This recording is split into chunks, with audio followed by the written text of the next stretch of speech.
नमस्कार दोस्तों क्या आप जानते हैं कि भगवान श्री राम का शारीरिक बल कितना था। दरअसल श्री राम जी अपने समय के सबसे बड़े बाहुबली थे।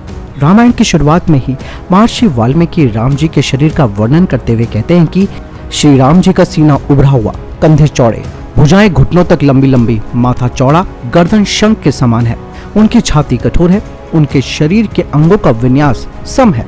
अकेले श्री राम जी की भुजाओं का वर्णन रामायण में कम से कम 20 बार आया होगा। उनकी भुजाओं को गदा के समान मोटी बताया गया है। आज के हिसाब से लगभग 28 से 29 इंच का डोला हो सकता है। खैर डोला कितना भी हो, लेकिन भुजाओं में अपार बल था। श्री राम जी के बल का प्रथम परिचय ताड़का स्वभाव युद्ध में मिलता है, जब श्री राम जी ने अनेक भयंकर राक्षसों को मार डाला था। हालांकि उसमें लक्ष्मण भी साथ थे।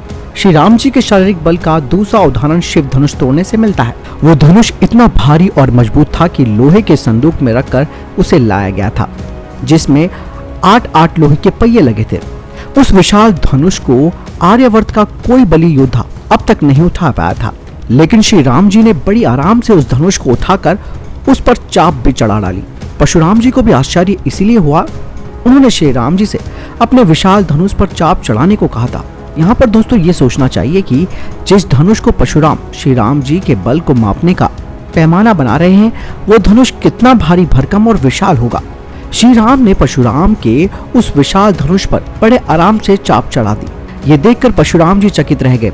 इसीलिए नहीं कि श्री राम जी ने धनुष पर चाप चढ़ा दी थी, बल्कि इसलिए कि इतनी आसानी से चढ़ा दी थी जैसे कि कोई बात ही ना हो। अगला उदाहरण आता है खरदूषण का वध। दरअसल खरदूषण वध के प्रसंग में ही श्री राम जी के शारीरिक बल के बारे में कुछ ठीक से अंदाजा लगता है। 14,000 राक्षसों को अकेले श्री राम जी ने मौत के घाट उतार दिया था, वो भी मात्र 1.25 घंटे में। जंगल के ऋषि भी श्री राम का ये कारनामा देखकर हैरान हो गए थे।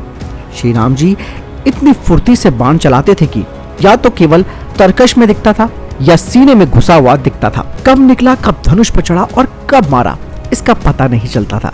राम जी के शारीरिक बल के चर्चे तो पहले ही धरती पर थे, किंतु इस घटना के बाद तो हर कोई श्री राम के शारीरिक बल का दीवाना हो गया। दरअसल ये सब संभव हुआ अखंड ब्रह्मचर्य की शक्ति से। श्री राम जी पत्नी के होते हुए भी ब्रह्मचारी थे। जो योद्धा अकेले ही 14,000 राक्षसों को मार सकता है, सोचिए उसमें कितना बल होगा। अगला उदाहरण आता है सुग्रीव द्वारा राम के बल की परीक्षा। श्री राम जी में बाली के मुकाबले कम से कम 7 गुना बल था, क्योंकि बाली साल के एक वृक्ष में ही बाण पार कर सकता था, लेकिन श्री राम जी एक ही बाण से 7 साल के वृक्ष को काट सकते थे। और ये देखकर सुग्रीव चौंक गया था।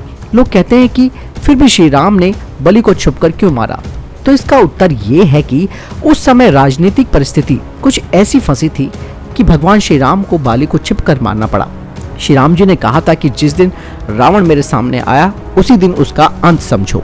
फिर भी श्री राम रावण युद्ध हुआ, जिसमें श्री राम ने अनेकों राक्षसों को मौत की नींद सुला दिया और रावण को मार दिया। श्री राम जी का शरीर इतना मजबूत था कि मेघनाथ के द्वारा नागपाश लगने पर लक्ष्मण तो बेहोश हो गए थे, किंतु भगवान श्री राम जी होश में रहे। इतनी घातक शक्ति को श्री राम जैसा नर ही सहन कर सकता था। एक बार श्री राम जी ने सुग्रीव को भी धमकी दे दी थी, अगर तूने अपना वचन पूरा नहीं किया तो सारी वानर जाति का नाश कर दूंगा। कुल मिलाकर श्री राम जी के समय में शारीरिक बल में श्री राम जी से बढ़कर कोई वीर नहीं था।